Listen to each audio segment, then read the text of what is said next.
dimaafkan segala dosa-dosanya. Amin. Dan damailah wahai Nur Liana binti Muhammad Zain di alam yang baru. Amin. Amin. Sekarang ni kalau kita tengok di media sosial ramai kau dengar suara lelaki dengan perempuan ni.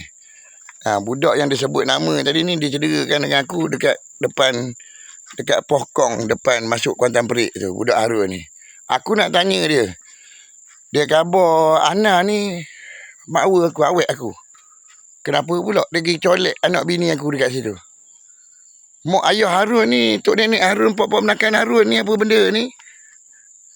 Dia susah faham ke, dia tak mau faham ke, dia sengaja nak cari masalah budak Harun ni. Ni, budak Harun Sulaiman. Saifullah Harun Sulaiman ni. DJ Pahang FM ni. Dia nak apa sebenarnya? Cuba korang ni, pok-pok menakan mak ayah Harun ni, dia nak apa? Kenapa dia nak kena ganggu anak bini aku? Lagi satu aku nak tanya. Mana pergi duit akaun bank aku yang dia pindahkan ke situ? Dalam akaun bank tu. Lepas pada tu, kenapa dia curi telefon aku? Kenapa korang tak ambil tindakan hantar dia buat gila? Pasal dia gunakan aku punya akaun media sosial. Dia cakap bukan-bukan lagi tu. Kenapa? Kenapa nak suruh dia berpanjang-panjang ni dalam radio ni? Dia nak cakap bukan-bukan ni.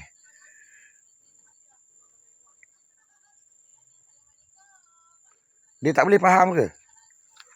Ke jadi macam mana? Yang dia khabar awet apa benda tu. Dia pukul aku selok dekat hospital Kelang tu.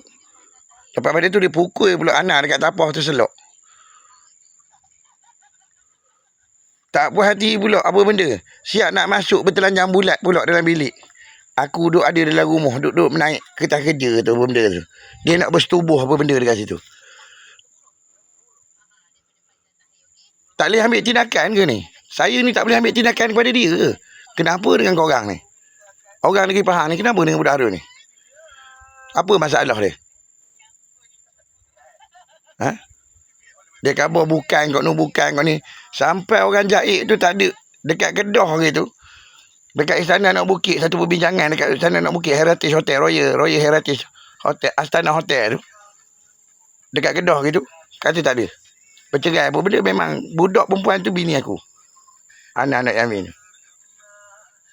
Yang Harun ni nak tunjuk apa? Mana pergi duit aku dalam akaun bank, mana pergi kereta aku?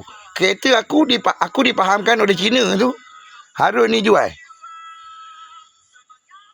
Aku nak minta keluarga Harun ni apa benda, anak beranak Harun ni siasat benda ni. Aku nak balik kereta. Duit sebanyak mana? 300,000 lebih tu.